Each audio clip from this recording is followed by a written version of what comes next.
Why did the ongoing directive agent love the Lexington? Because it's the perfect weapon to direct enemies straight to their hollow graves. Haha, d.a.g joke of the day. What is going on, d.a.gs? Today I have an ongoing directive build sporting the Lexington AR and the Grudge with a side of the orbit. With this loadout, we're sporting up to 95% amplified damage from 3 different sources, 61% critical hit damage from 2 different sources, while sending those hollow tip bullets 20% faster and hitting 20% harder from the Centurion holster. This build terrorizes NPCs solo, and in group play, the other agents are going to love you because you're going to give them plenty of amplified damage and critical hit damage as well, allowing you to run through content with a breeze. You can even play with that pesky pistolero directive if you want when you have this loadout. And while you're ripping those hollow tips down range, you're also going to be providing plenty of crowd control. Now that we sent those pesky NPCs with mop buckets and mops to clean up the blood-soaked mess, let's get right into the build.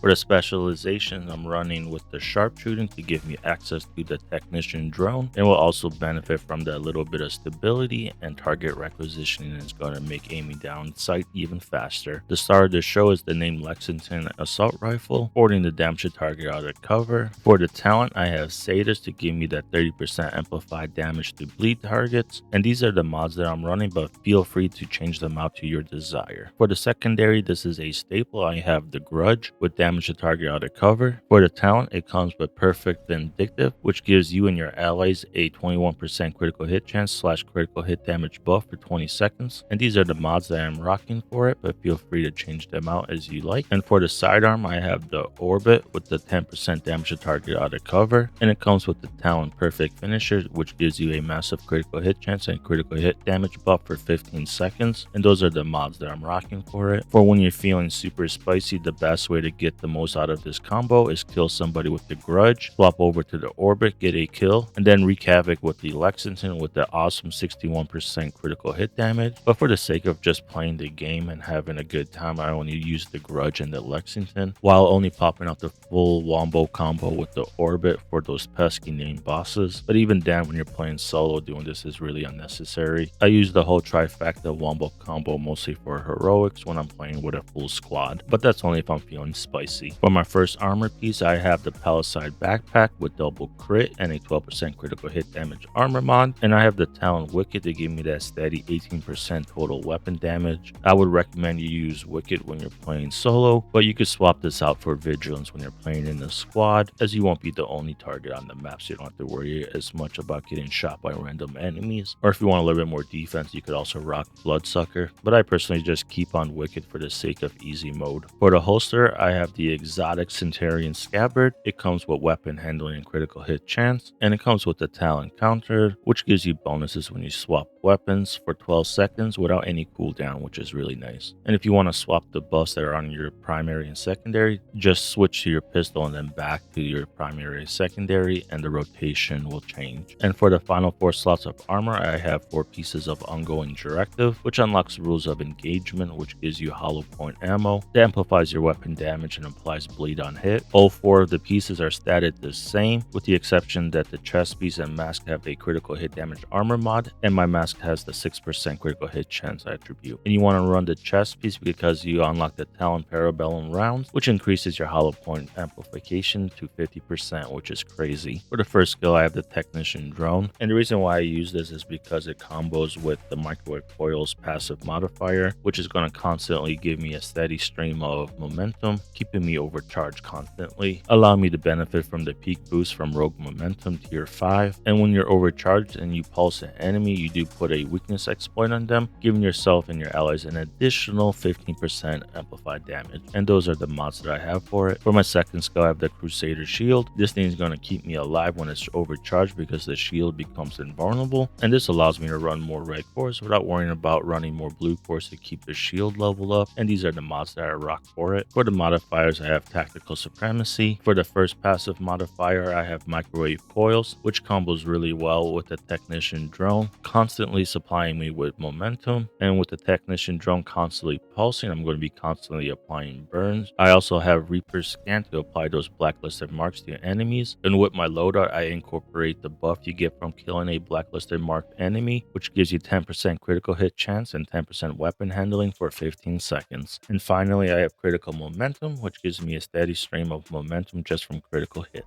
For the stats, I have 28 critical hit chance, but I'll get to 38 from the blacklisted mark kills buff, and then also I'll constantly get the grudge buff of 21% critical hit chance, putting me at 59%. And when you're feeling spicy and you use the orbit, you'll be at cap. I have 159% critical hit damage, but they'll go up to 180 with the grudge, and I can boost that to 220 critical hit damage when I incorporate the orbit. And I know it's not the best because I barely have any blue cores, but I do get 100k armor on kill to help me stay alive. For this loadout, I have 5 reds, 1 blue, no yellows, but if I do find a Palisade backpack with double crit and the wicked talent, I'll definitely rock that with an additional red core. Now this loadout isn't the most easiest to run, but if you don't mind managing your cooldowns or swapping your weapons, this loadout has the potential to do some massive damage. Like I said earlier in the build breakdown, this build is all about how spicy you are feeling, and don't worry, you don't have to do the trifecta combo. You do more than enough damage just with the grudge and the Lexington combo. This loadout is awesome because not only do you shred with it, you also boost the damage your allies do, giving your allies those hollow point ammos, plus the 21% critical hit chance and critical hit damage from the grudge, allowing for everybody on your team to shred alongside of you. For the Centurion Skybird, it's up to you which buff do you want to put on which gun. The way I run it is I keep the 20% rate of fire and the 20% weapon damage on the Lexington with the 50% magazine size on the grudge. But if you're playing solo or on the challenging or hard difficulty, it doesn't really matter. You'll actually benefit from keeping the 50% magazine size on the Lexington, that way it has a bigger clip, allowing you to send more hollow points down range. And because we're going to be constantly overcharged thanks to microwave coils and the technician drones, you can play up and close and personal and super aggressive because your shield is going to be invulnerable, making it so you don't have to worry about dying. I really enjoy Ongoing Directive because it's fairly easy to get all your damage up front, and you don't have to worry about stacking up your damage like with Strikers or Heartbreaker gear set. That's pretty much for my 2 cents, and it looks like those NPCs are done mopping up the mess I made. So let's head over to the shooting range because I know you all love to see those big floaty damage numbers. So here's the damage you do with the Lexington when you are completely raw.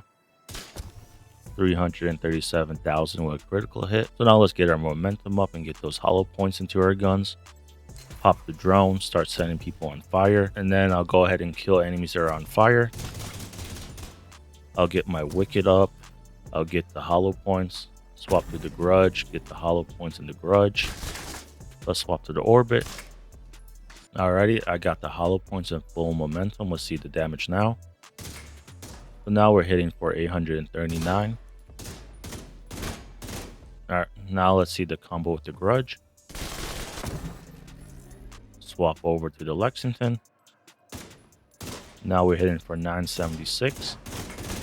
Alrighty, Dags, I hope you guys liked my ongoing directive build for the new season, Burden of Truth, Rogue Momentum. This thing definitely shreds and helps your teammates shred, so everybody's shredding. This loadout is definitely not the easiest to play, so let me know what you would change to make this even funner to play. If you're subscribed to my channel, thank you for subscribing, and if you're not yet subscribed, please take a moment to subscribe. That way you'll be up to date for all my upcoming videos. And I want to say thank you to the community for supporting my new small channel. You guys are awesome. That's all for now. I'll catch you at the next one.